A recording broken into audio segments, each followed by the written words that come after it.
बिस्मिल्लाहिर्रहमानिर्रहीम। अस्सलाम वालेकुम दोस्तों, कैसे हैं आप सब लोग। क्या आप दुबई में अपना खुद का छोटा बिजनेस शुरू करना चाहते हैं? क्या आप सोच रहे हो एक छोटा ग्रोसरी शॉप खोलने का, यानी बकाला खोलने का बिजनेस?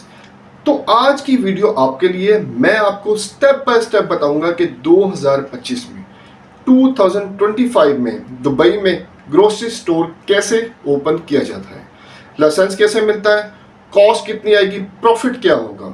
वीडियो को एंड तक लाजमी देखिएगा ताकि कोई भी इंपॉर्टेंट बात आपसे मिस ना हो सके। सबसे पहला स्टेप होता है किसी भी बिजनेस का, वो होता है मार्केट रिसर्च।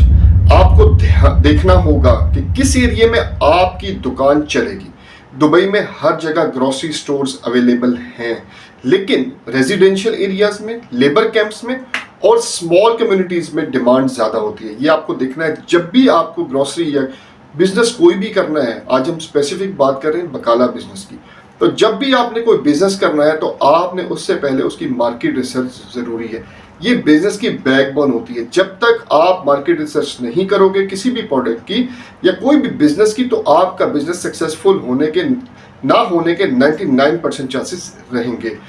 कंपटीशन को एनालाइज करना है कि कंपटीशन कितना है, देखना है कि आसपास कितने बकाले हैं। जहां पे आप बकाला ओपन करना चाह रहे हो वहां पे कितनी और ग्रोसरी शॉप हैं जो वहां पे अवेलेबल हैं। ये किस टाइप का सामान जो है वो लोगों को प्रोवाइड कर रही है, लोग वहां से किस टाइप का जो सामान है वो पसंद कर रहे हैं। जैसा कि पाकिस्तानी है, इंडियन है, बांग्लादेशी है, फिलिपिनो है या अरेबिक है, किसकी ज़्यादा डिमांड है। जिस एरिया में भी देसी लोग ज़्यादा होंगे वहाँ पर अपनी दुकान का सेटअप उनकी ज़रूरत के हिसाब से मुताबिक करना पड़ेगा, ताकि उनकी ज़रूरत, देखो यहाँ पे सारे जिनका मैंने नाम लिया, पाकिस्तानी, इंडियन, बंगाली, फिलिपिनो, ये सारे जो हैं लोकल तो है नहीं है। तो आपको इनकी डिमांड के मुताबिक अपना जो भी ग्रोसरी स्टोर बनाना है इनकी डिमांड के मुताबिक बनाना पड़ेगा। क्योंकि फोकस आपको क्या करना है, फोकस वो एरिया करना है जहाँ पे डिमांड ज़्यादा है और जहाँ पे लेबर तबका ज़्यादा रहता है। इनकी तो डिमांड है, इन्होंने तो चीज़ें बाय करनी है, तो बाय करके ही खानी है। तो वहाँ पे आप जो है ओपन करके अच्छा रेवेन्यू जनरेट कर सकते हो। ना सिर्फ अच्छा रेवेन्यू जनरेट कर सकते हो, बहुत अच्छा प्रॉफिट अर्न कर सकते हो। सबसे इंपॉर्टेंट ये होता है कि आपने जब भी बकाला ओपन करना है तो उसके लिए आपको लाइसेंसेस की रिक्वायरमेंट होगी। तो लाइसेंसेस का जब तक नहीं पता होगा या आपको सही गाइडलाइन नहीं होगी तो आप कैसे ओपन कर सकते हो। चलिए लाइसेंसेस को डिस्कस करते हैं, कौन कौन सा लाइसेंस की रिक्वायरमेंट होगी। सबसे पहले आपको ट्रेड लाइसेंस कमर्शियल लेना पड़ेगा। ये licence Dubai economic department DED से मिलता है। इसके बाद आपको उसी से DED से आपको इनिशियल अप्रूवल लेनी पड़ेगी कि जी मैं ये काम करना चाह रहा हूँ। उसके बाद टेंसी कॉन्ट्रैक्ट और जो हिजारी है वो आपको लेना पड़ेगा। अब हिजारी क्या होता है, आपकी दुकान का रेंट एग्रीमेंट और हिजारी रजिस्ट्रेशन जरूरी है। Dubai municipal approval, municipal committee जो है, म्यूनिसिपलिटी है, उसका अप्रूवल लेना है, क्योंकि आप ग्रोसरी शॉप खोले। ग्रोसरी या फूड आइटम्स बेचने के लिए हाइजीनिक और लेआउट अप्रूव करवाना होता है। जब भी आपने ग्रोसरी शॉप, रेस्टोरेंट या कोई चीज़ें ऐसी ओपन करनी है, आप तो म्यूनिसिपलिटी जो है वहाँ पे उसका जो है लेआउट उसी के मुताबिक होगा। अगर आप अपने मुताबिक कर लोगे तो आपको अप्रूवल नहीं मिलेगा। वो लेआउट डिज़ाइन करके देंगे, आपने ये चीज़ यहाँ पे बनानी है, ये आइटम यहाँ पे रखनी है, ये फ्रिज यहाँ पे रखना है, AC चिलर यहाँ पे लगाना है, ये सारा कुछ लेआउट वो आपको बताएगा।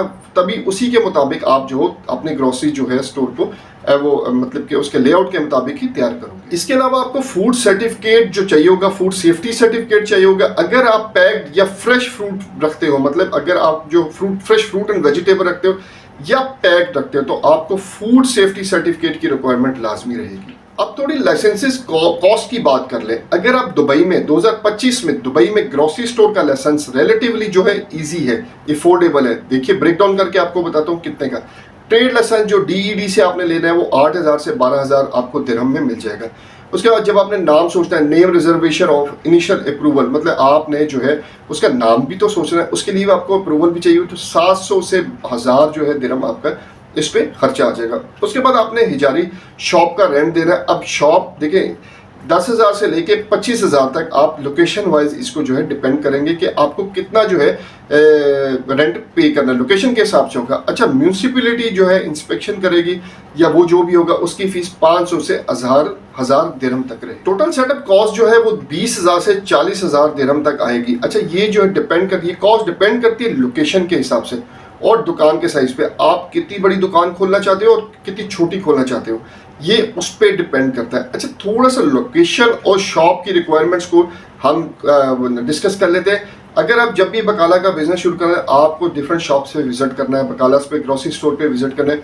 आप डेरे में जाएं, करामा में जाएं, अल खुसैस में जाएं, वहाँ पे देखें किस तरह लोग जो है इसको रन कर रहे हैं। दुकान या रेजिडेंशियल जो है या मिक्स्ड यूज एरिया में, अब जो आपकी दुकान है ना, वो या तो रेजिडेंशियल एरिया में चाहिए या मिक्स, मतलब के साथ जो है जो रेजिडेंशियल भी लग रहा हो, थोड़ा सा जो है कमर्शियल भी लगा, तो वहाँ पे होनी चाहिए। लोकल लोगों को ज़्यादा आना जाना होगा आपकी दुकान पे। क्यों होगा आना जाना? जैसे मैंने आपको बताया, पाकिस्तानी, इंडियन और बंगाली, फिलिपिनो, अरबिक तो बहुत कम आपकी दुकान पे आएगा, लेकिन वो ऑब्वियसली बड़े बड़े मार्ट्स वगैरह में जाएगा। आपकी दुकान पे यही जो है आपको टारगेट इन्हीं को करना है।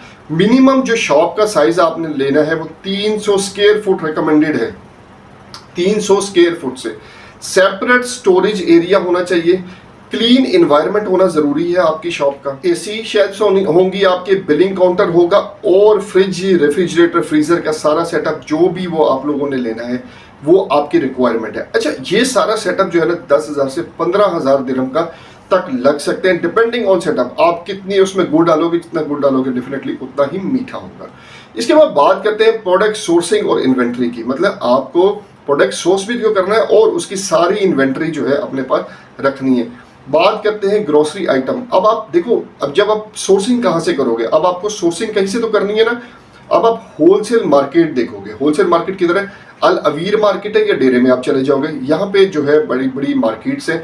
डिस्ट्रीब्यूटर, जैसे अब आप डिस्ट्रीब्यूटर देखना चाहते हो, अलमाया हो गया, जैसे अलमाया हो गया, बकीर मोहिबी हो गया और चोई थ्रम्स हो गया। इंडिया पाकिस्तानी आइटम्स आपने ड्रैगन मार्ट से ले लेनी है, दुबई ड्रैगन मार्ट में चले जाएं, वहां से आपको मिल जाएगी। अच्छा, फ्रूट एंड वेजिटेबल वगैरह के लिए या जो दूसरी आइटम्स होती हैं, अवीर मार्केट में आप विजिट करेंगे, यहाँ से आप कंटेनर्स आते हैं यहाँ पे, यहाँ से आपको फूड आइटम्स, राइस, सब कुछ आपको मिल जाएगा। तो यहाँ से आप आइटम्स ला के जो है अपने, अब पैकिंग के लिए आप 1-2 बंदा रख लें, पैकिंग कर खुद करें, साफ सुथरी पैकिंग करें, पैकिंग करके उसको जो है अपने बकाला पे, अपने जनरल स्टोर पे सेल करें। हमेशा एक्सपायरी आपने चेक करनी है। आपने अंडे लेने हैं, दूध लेना है, कोई फ्रेश स्नैक्स लेने हैं, फ्रेश जूसेस लेने हैं, स्नैक्स लेने हैं, कुछ भी ऐसी आइटम्स जब भी आपके पास होंगे उसकी एक्सपायरी का आपने खास तौर पे ख्याल रखना है। क्यों? क्योंकि देखो, एक तो ये रनिंग आइटम है, ठीक है, उसके बाद एक दफ़ा आपकी कंप्लेन होगी कि एक्सपायरी निकला है तो आपको प्रॉब्लम होना शुरू हो जाएगी। आपके बकाला जो है उसका लाइसेंस भी कैंसिल हो सकता है, फाइन भी पड़ सकते हैं, बाकी चीज़ें जो है ऑब्वियसली म्यूनसिपैलिटी वाले जो है आपको आके फाइन कर सकते हैं। तो आपने खास क्या रखना है चीज़ों का, जब भी आपने कोई काम करना है तो आपने उस पर पूरा फोकस करना है, ध्यान रखना है, किसी पे छोड़ना नहीं है। उसके बाद बात करें अब स्टाफ की रिक्वायरमेंट और PSO, आपने जो पॉइंट ऑफ सेल सिस्टम है वो भी आपने इंस्टॉल करना है। स्टाफ हायर करने की तो डेफिनेटली ज़रूरत है। अगर आप खुद चला सकते हैं तो ठीक है, लेकिन काफ़ी है, वरना एक स्टाफ आप जो है फुल टाइम के लिए रखना पड़ेगा। उसकी जो तनख्वाह होगी ना वो 1200 दिरहम तक, 1200 से 1800 दिरहम तक होगी। अब POS सिस्टम इंस्टॉल करें, बिलिंग बार कोड है, इन्वेंट्री कंट्रोल के लिए जो भी आप करना चाहते हैं, क्योंकि आपकी पता होना चाहिए कि कितनी कॉस्ट, मतलब कितनी चीज़ें बाकी रहेगी, वो सारा कुछ जो है, कितनी हमने सेल कर दी, कितनी जो है बाइंग कर रहे हैं, किस उससे जो हम कहाँ से बाइंग कर रहे हैं, कौन सी जो आपका होलसेलर है, किस होलसेलर से, उसका नाम वगैरह सारा उसमें मेंशन होते हैं। पॉपुलर ऑप्शंस की बात करें तो जो बहुत ज़्यादा जो POS के लिए क्विक बुक्स होगी, PS हो, क्विक बुक्स, POS हो गया, वेंट हो गया, ये लोकल POS प्रोवाइडर कोई भी हो, आप उससे जो है POS सिस्टम लेके अपनी दुकान पे इंस्टॉल कर सकते हैं। सबसे मेन क्वेश्चन आप लोगों का, क्या हम जो है दुबई में अपने नाम पे बकाला ओपन कर सकते हैं? बिजनेस ओनरशिप की बात करें तो लोकल स्पॉन्सर के साथ आप LLC ओपन कर सकते हैं। आपको एक इमराती जो है, मतलब कि दुबई वाला स्पॉन्सर चाहिए, 51% शेयर उसका होगा और 49% शेयर आपका LLC में होगा। सोल प्रॉपरशिप में आप जाओगे अगर आप GCC और अंडर फ्री जोन में जाना चाहते हो। सिर्फ कुछ केसेस में जो है फॉरनर 100% ओनरशिप रख सकता है, लेकिन वो भी फ्री जोन के अंदर। लेकिन जो बकाला ग्रोसरी स्टोर का बिजनेस है, फ्री जोन के अंदर रजिस्टर नहीं होता और आप फ्री जोन में बकाला वगैरह ओपन नहीं कर सकते। ये सिर्फ मेन लैंड में ही अलाउ है, जैसे मैंने बताया, फ्री जोन में बिल्कुल अलाउ नहीं। इसके बाद आपकी मार्केटिंग स्ट्रेटजी और कस्टमर लॉयल्टी, ये इंपॉर्टेंट है इसके अंदर। ग्रोसरी स्टोर की सक्सेस जो है सिर्फ सामान बेचने में नहीं है, बल्कि कस्टमर को वापस लाने में है। अगर आपके पास एक कस्टमर आया, उसको अपने वापस लेके आना है, तो उसके लिए आपको जो है कुछ टिप्स चाहिए होंगी, कुछ रिक्वायरमेंट्स चाहिए होंगी। व्हाट्सएप पर ऑफर बनाएं, भेजें, शुरू करें, व्हाट्सएप नंबर ले लें, कोई भी है, लॉयल्टी कार्ड या डिस्काउंट देना शुरू कर दें। ग्रोसरी जो गूगल मैप पे अपनी शॉप की जो भी ग्रोसरी स्टोर है उसकी प्रेजेंस रखें, उसके बाद फेसबुक ग्रुप्स बनाएं। फेसबुक ग्रुप्स में आप जाके अपनी पोस्टिंग करें, जो भी आपकी एडवर्टाइजमेंट है, जो भी प्रोडक्ट है जिस पे आप लोग जो लॉयल्टी कार्ड दे रहे हैं या डिस्काउंट दे रहे हैं वो वहाँ पे मेंशन होना बहुत ज़रूरी है, ताकि और उस एरिया में अगर आप बेहतर ये समझते हैं तो उस एरिया में कैंपेन चला दें। अगर नया काम शुरू कर रहे हैं तो उस एरिया में कैंपेन चलाएं ताकि लोगों को अवेयरनेस हो कि यार ये जो है एक नया बिजनेस बकाला आया है, इस पे डिस्काउंट है, तो आप लोगों की सेल जो है फ्लाई कर, थोड़े पैसे लगाने से आपकी सेल जो है फ्लाई कर जाएगी। मंथली एक्सपेंसेस और प्रॉफिट की बात कर लेते हैं, जो कि मेन चीज़ें। जब अब जो है खर्चों का और मुनाफों का पता होना आप लोगों को बहुत ज़रूरी है। रेंट की बात कर लें तो AED 3000 से 7000 पे, लोकेशन पे डिपेंड करता है, मैंने जैसे आपको पहले बताया था। स्टाफ की सैलरी हमने 1200 से 1800 कही थी, तो 1500 दिरहम हम रख लेते हैं। इलेक्ट्रिसिटी का बिल दीवा इलेक्ट्रिसिटी बिल AED 500 से 1000 दिरहम तक आएगा। मंथली प्रॉफिट अच्छी लोकेशन पे जो है 5000 से 10000 आप इजीली कमा सकते हो। अच्छी लोकेशन का मतलब है अच्छी लोकेशन, जो आपको टारगेट बताइए वही अच्छी लोकेशन है। 5000 से 10,000 दिरहम तक आप इजीली कमा सकते हो प्रॉफिट। ये ग्रोथ स्लोली होगी लेकिन ये स्टेबल रहेगी। अगर आप मेहनत करते रहे तो ये आगे बढ़ती रहेगी। ये नहीं होगा कि आपने जो है मेहनत करना छोड़ दी, टॉपिक सारे बंद कर दिए, सारा कुछ छोड़ दिया, तो ये फिर ग्रोथ जो है डाउनफॉल की तरफ भी जा सकते हैं। मेहनत की रिक्वायरमेंट है आपकी। कुछ टिप्स की बात कर लें यहाँ पे, तो लाइसेंस रिव्यू होता है, ईयरली होता है, स्टाफ का हेल्थ कार्ड और वीजा देना जरूरी है।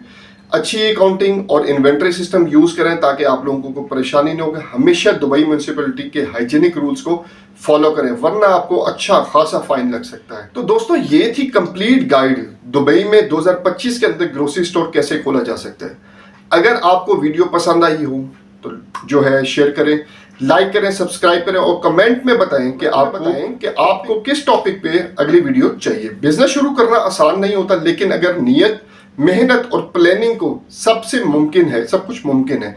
मतलब कि नियत हो अच्छी हो, प्लानिंग अच्छी हो, तो सब कुछ मुमकिन है। उम्मीद करता हूँ आपने इस वीडियो से भी कुछ ना कुछ सीखा होगा। मेरी वीडियो को लाइक, सब्सक्राइब और शेयर लाजमी किया करें, ताकि आने वाले इंपोर्टर एक्सपोर्टर्स भी जो हैं या बिजनेस करना चाहते हैं दुबई, सऊदीया या किसी और कंट्री में, वो भी कुछ ना कुछ लर्निंग कर सकें। लेकिन मेहनत और जो है लगन और प्लानिंग बहुत इंपॉर्टेंट है अगर आपने सक्सेसफुल होना है लाइफ में।